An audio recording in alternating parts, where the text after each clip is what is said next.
Welcome to the place on the internet I talk about comic books. I'm going to try very hard not to move as this chair is very creaky.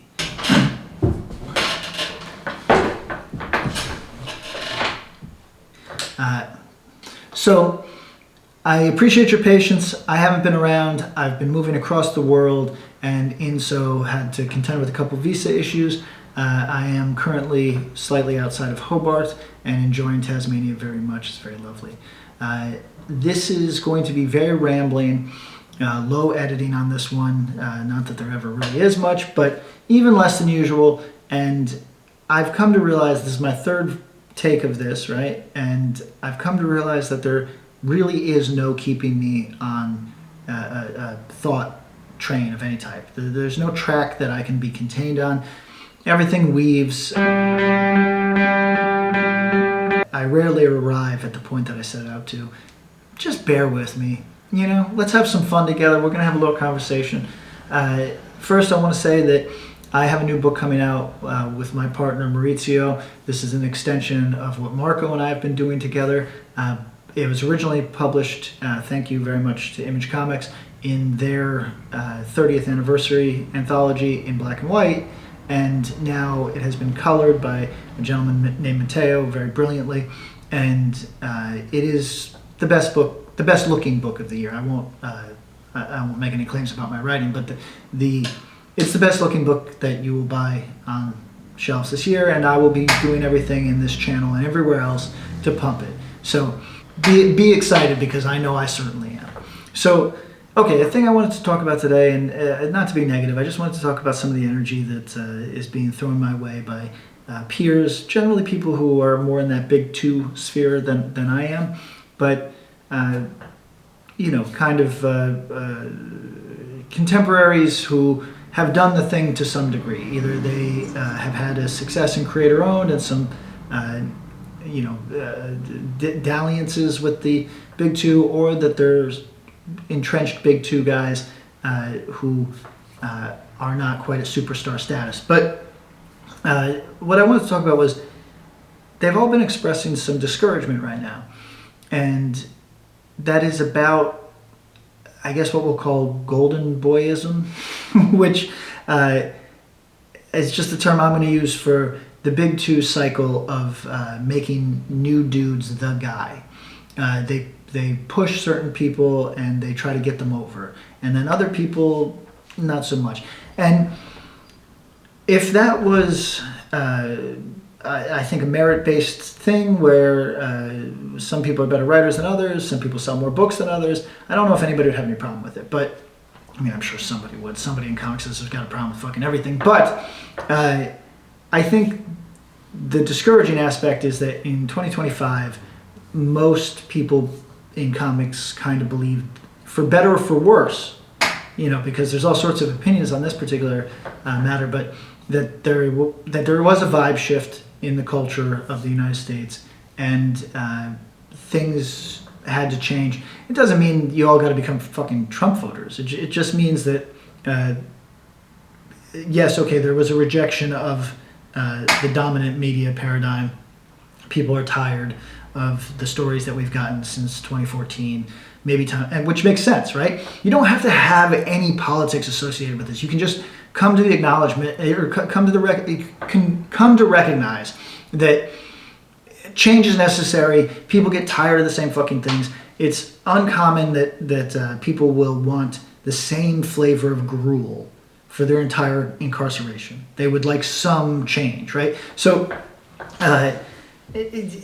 people thought that this was going to be the case. People thought that this was happening, and bam, the golden boys of the moment are fellas that seemingly got their gig on the strength of saying the things, the platitudes, the shibboleths, the slogans. And I think what I'm hearing from people, reading between the lines a tiny bit, is that it is very discouraging to know that your work matters less than your ability to connect with an editor on that superficial level of public-facing politics. I don't want to make this a conversation about politics specifically because I think that that's a thing everybody's tired of. No, that's 2014. Nobody on YouTube wants to hear a guy talk about politics and comic books. I know for myself, I certainly don't want to. So I don't want you to think that the actual politics matter. It's just what you put into the world that synchronizes with what an editor puts into the world, right?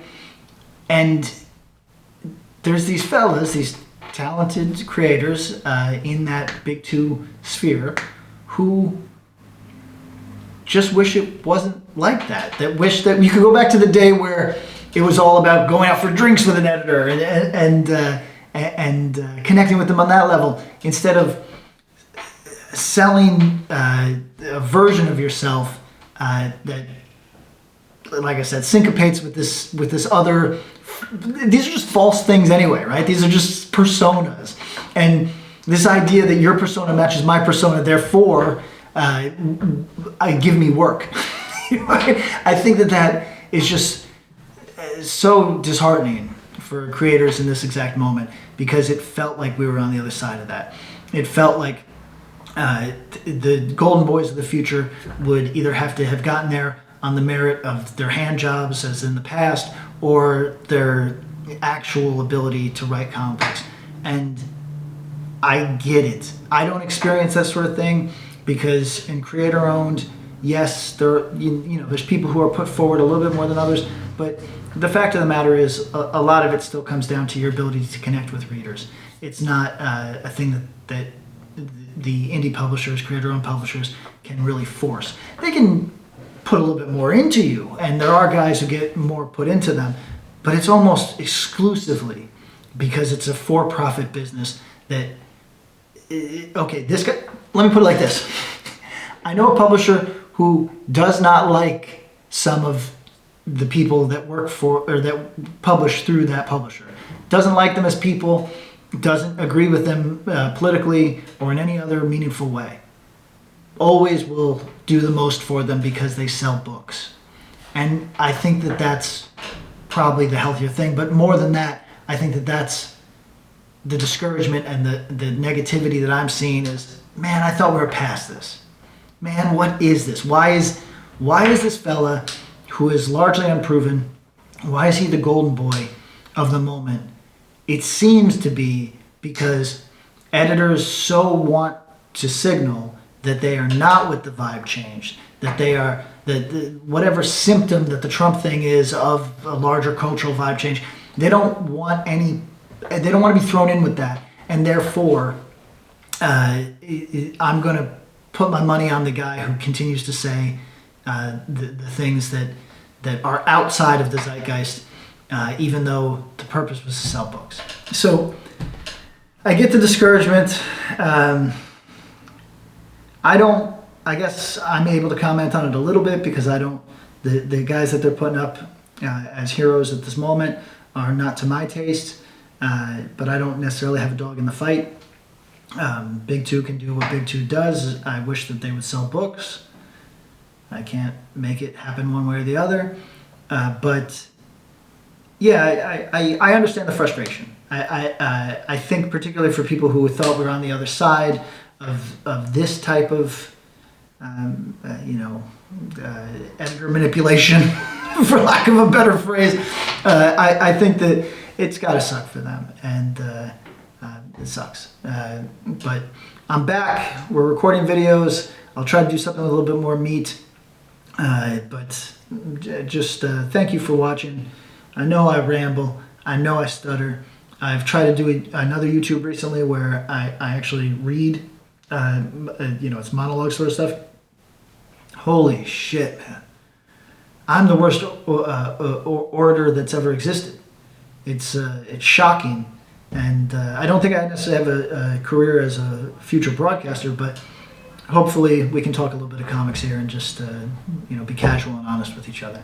But thank you. Announcements coming soon. I'm back. I'm alive. Appreciate you. Listen to that creak.